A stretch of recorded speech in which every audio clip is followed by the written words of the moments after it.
I need you to go to page 47 in your study guide, where it says the conclusion, and we're going to look at what is the purpose of the close of the conclusion. The close of the conclusion can be, and in the conclusion you must never. But before I do that, let me just do a quick review of what the conclusion is supposed to do and what you're supposed to have in it.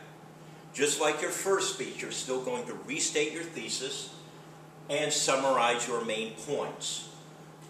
And then you are going to close with impact.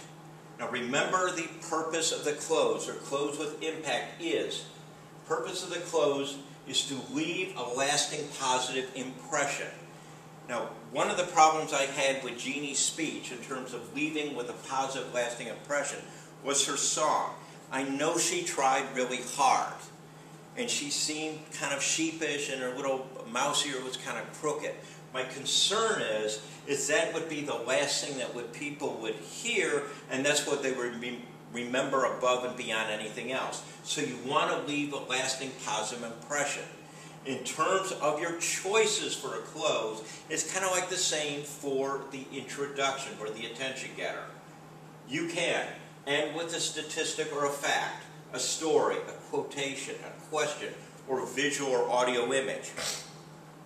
Just because you begin with a statistic doesn't mean you have to end with a statistic.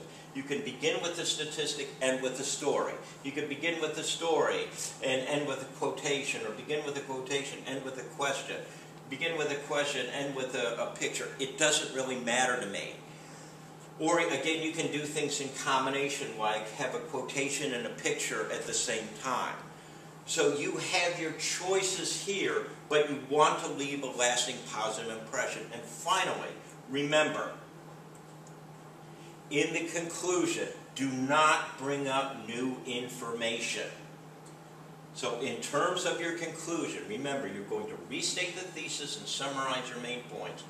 Close with impact. The purpose of the close is to leave a lasting positive impression. You can use a statistic, a story, quotation, question, or visual, but do not bring up any new information.